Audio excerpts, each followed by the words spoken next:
Hey everyone, this is Keith Scott from out in Sydney, Australia. I'm one of the voices of Bullwinkle J. Moose. It's time to watch Relentless and Unstoppable. And so give it up for your main hosts, Douglas Kenny and Andy McPhee.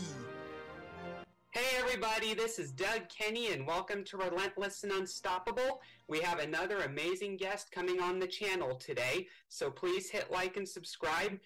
And after this episode, please stay tuned to the RNU channel for more amazing guests. Let's get this on! Hey everybody, how you doing? Just a quick little share of why I started Relentless and Unstoppable. It was for one very simple reason, because of Doug Kenny. Nothing to do with me at all, zero. I was just coaching Doug, and he took on the coaching and mentoring, and he made all the changes. He took all the suggestions from his parents as well as my coaching, but it was all about Doug, his breakthrough and his weight loss, his willingness to accept that he is dealing with high functioning autism and other issues, but he's never quit, he's never given up. So we did one interview with him to share his story, and then we decided to start interviewing other people, and Doug has now taken over the whole channel, and he does all the interviews, he runs everything. He's just an amazing young man. So RNU was born from simply what an amazing young man Doug is, and his story needed to be shared.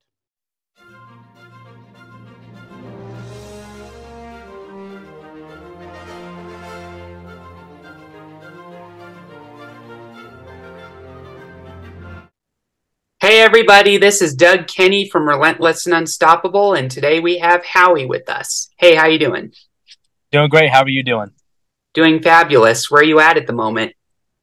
Right now, I'm sitting in a Ford F-150 at Oxford Speedway. My manager's running the Oxford 250 on Sunday, so we got practice tomorrow, and I'm just here to support him. So that's where I'm at, is the Oxford Speedway. That's amazing. What's it like to race there?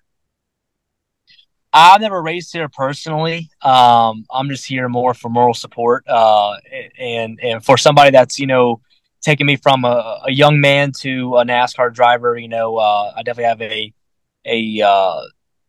I want to be here for him, and if he needs anything, I'm just here. So definitely something different, but I'm looking forward to it. That's incredible, man. So what was your upbringing like? Yeah, my upbringing was pretty good. Grew up in a fantastic family. Grew up on a farm ever since I was 4 years old.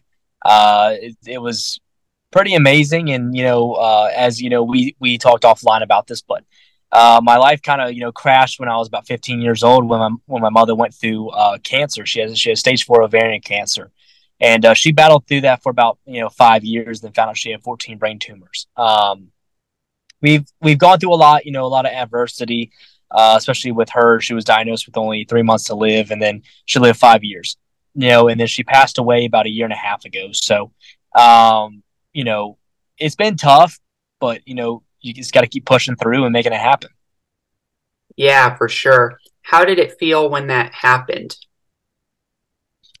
Like the initial, when I first learned that she had cancer. Yeah. Yeah, that was, I like to say the words, that was more of a kick in the balls to the whole family, right? It's more like, it's one of those like gut feelings. You're like, oh man, I'm about to lose the person I love. And, the biggest thing is that she was always like, hey, I'm gonna make it through this and that. And she did a damn good job doing that. Right. But then, eventually it just takes over. And we all knew that the day was going to come. We just didn't know when it was going to come. So that's kind of our, it's one of those tough deals. You know what I mean? Yeah, I know exactly what you mean. And I had a relative that went through a cancer battle years ago. It was my grandfather, and I lost him at a pretty young age. I was like 10 or 11 when he died. And I remember that for a while when he was dealing with his cancer, how I was going back and forth between school and his place. And And my school schedule was very inconsistent because I would go to school some days on the full day, and then some I would be picked up early, and it was just completely random whenever we would go visit him. And I know what that's like. It's not fun to see. Absolutely. Well, I'm sorry to hear about that, but I definitely, I understand that because, when I was going through high school, every night we were at the hospital till about 12 p.m. at night. And then, my teachers knew what was going on, though. It's like they knew what was going on. They knew if I was absent, like what was going on. So, definitely, it's awful. Yeah. When did you guys know that the time was coming? Yeah, I moved down to Carolina when I was about 19 years old, and when I was 20, I visited home, and I didn't know, but I got COVID, and then I stayed that Monday, and that's the last Monday that my mom walked. So we kind of knew it was coming at that point in time. Like we just already knew it. We just knew that it was coming, and we just knew it was just a matter of time. We were originally like, oh, it's only going to be about a week or two. She did not eat or drink anything for about 46 days. So and it sucks because every waking moment you wanted to be right there with her and this and that. But my mother, she told me, she said, no matter what, I want you to go race Bristol, go race Vegas. So I went and raced Bristol, and so I raced Bristol on a Thursday. She passed away Saturday. So in Dang. between those. Yeah, that's really sad, man. So, how did she survive without food or water for 46 days? So she mainly survived off of water. The food, like she would eat it and then she would just throw it up. Right. So she just decided, okay, I'm not going to eat anything because I don't want to just keep puking. And I'm like, all right, you know what? That makes sense. But, your body could go a long time without food. It just cannot go that long without water. So she would drink water, but it progressively got worse and worse and worse where she would not drink water at all. Dang. So, yeah.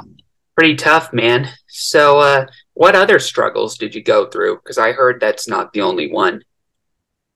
Yeah, just in my career, I raced a NASCAR Xfinity Series. Last year I was racing. This year I'm not racing.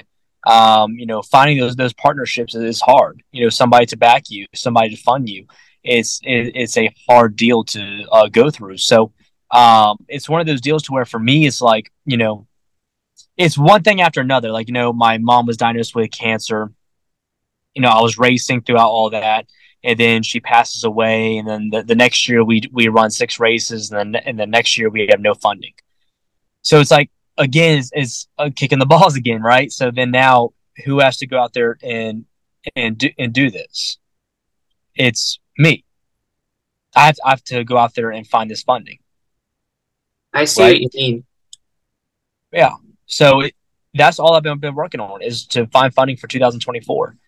So it's my life. A lot of people they look at like, oh man, well you had the life. You've raced NASCAR, blah blah blah blah. But no one realizes, once you dream big and you want to do something, and then pretty much everything gets taken out of your life, and people don't understand that you could have everything in the whole world. Now I preach this to a bunch of young men that I mentors. You can have everything in life, but just know all of it can be taken away real quick. So no one really sees the actual struggle that I've gone through or anything like that, because everyone looks at it as, oh, well, you've always had such a great life, you know, uh, um, to where they like discount that you've been on rock bottom. And that's one of the biggest things that I think that a lot of people need to start realizing is, yeah, stuff sucks, but at the end of the day, you just got to keep pushing forward, and life's really not that bad. You just got to keep pushing forward and working forward. Yeah, for sure. That makes a lot of sense. So, how did you get into racing in the first place? Yeah, racing has always been one of those deals to where I've always loved to sit there and watch cars go around the racetrack, or four wheelers, dirt bikes, anything like that. So when I was 8 years old, I asked my dad, said, "Hey, can we go to the NASCAR race?" And he was like, "Yeah, sure." Fell in love with it immediately. I told my dad, I said, I'm going to be a NASCAR driver when I grow up. He said, yeah, sure, buddy, blah, blah, blah. And we finally, I was 13. I begged my dad, said, hey, can we please go racing? And finally we pulled the trigger on it and we went racing, and it's been history since then. What team do you drive for? Right now, I don't drive for any team. We're still in our, fundraising stage to where, we will go to a team once we have that capital to go racing again. Okay. Who's your sponsors? I've had many over the years. As of right now, we're still in that fundraising mode. So, don't have any news yet for sponsors and partnerships, but we've had quite a few over the years. Okay. Are you a participant in any charities or activism based on your experiences, or? Yeah, absolutely. One foundation that we do partner up with every year when I do race is the Travis Mills Foundation. It's a beautiful organization up here in Maine, and the backstory on it is Travis Mills started it. And Travis Mills, he's a quadruple amputee. He got hit by a roadside bomb in Afghanistan and lost all of his arms and legs. And he started this organization to recalibrate veterans, whether it's mental or physical. And that to me holds it pulls my heartstrings, right? Because I've had family members that have served. I know a lot of people that have served. If I wasn't racing right now, I would be serving. And it's one of those deals to where if I can help out such a fantastic organization like the Travis Mills Foundation, that means more to me than anything else. I see what you mean. Do you have any dream races you want to compete in? All of them. Just all of them. It's one of those deals where once you get that racing bug, it's just like hunting, hunt or fishing. After you fall in love with it, you just want to keep doing it and keep doing it and keep doing it. So it's one of those deals. One series you might want to look into that might be pretty supportive of you and your sponsors and all that, you should look into stadium super trucks. Right. Yeah. No. We're open to every option. We really are. It's just every racing series, it takes capital. And that's the one thing that people don't understand about racing is that it always takes capital. Yeah, for sure. Have you ever seen those stadium races, the trucks and all that, the jumps and everything? Oh yeah. Yeah, it's a fun series from what I understand, and it's Robbie Gordon that provides the trucks, I think. Yeah, insane. They do some insane stuff. Yeah. What's your favorite kind of car to drive, race car wise? I do get that question a lot, and the thing is every race car I've driven's been different, right? So a Xfinity car feels different from a truck feels different from an ARCA car, and so they're all fun and difficult in a different way, but some are more similar, right? It's kind of like one of those deals to where it's like, oh, okay, but I enjoy racing pretty much anything. If I could race a lawnmower, I would. Yeah, for sure. Are you hoping to get into NASCAR Cup Series in the future? Absolutely. If you had to pick which team you would want to compete for, which would you pick? I've always been a Hendrick person. But at the end of the day, the way that the Cup Series is I would race for any team. Yeah, I really would. The cars are more even nowadays than what they ever have been. Tech support. A lot of teams are getting better tech support from Ford, Chevy, and Toyota and other big Cup teams. So any team would be feasible. For sure. Have you ever intentionally wrecked someone before, or no? No, I've always been that clean driver. There's been instances that made me want to wreck somebody on purpose, but no. The biggest thing that I've realized at a young age, and I've been hurt inside of a race car before, is these are not toys. These are not cars. We are going very fast. These cars are meant for hits, but you can't just be wrecking somebody on purpose going 180 miles an hour. You're asking for something severely bad to happen, and that's where I draw the line. I will never wreck somebody on purpose. Now, there are times to where if my nose is in there and you come down on me, you are going to be wrecked, right? Because I am there. But I'll never wreck someone on purpose just out of spite of something that happened last week or we got into an argument. Yeah, for sure. We've seen very lately with the next gen car how dangerous they are because we've had quite a few injuries in that series, I would say, since Jerry Nadeau's crash years ago. I don't remember there being a lot of injuries other than Kyle Busch's accident and Jerry Nadeau's accident, you know. Absolutely. And, that's the thing is you got to look at that, how dangerous how we are pushing these cars to, the limits. And a wreck at Talladega or Daytona, which is on right now, you are taking a hard hit. Our cars are running every bit of 185 to 200 miles an hour, and it's going to hurt no matter what.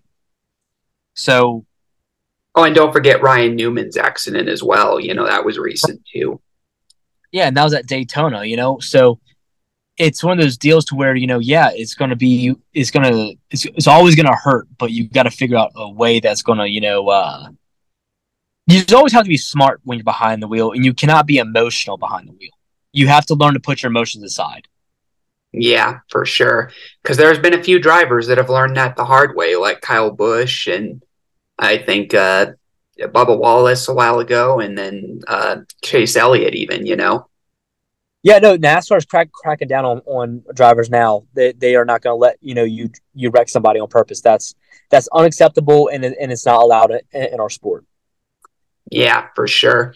And if I remember right, I mostly follow Trans Am and sports car races these days. I'm more in line with SCCA, but in that series, it's even more severe than NASCAR when it comes to intentional wrecks. Like, you don't wreck someone intentionally in Trans Am, or else you could be pretty much banned from the sport. I only remember one time where a Trans Am guy intentionally wrecked another guy. And I think it was Mid-Ohio in 2015 or something. And the driver that did it was banned for 1 calendar year.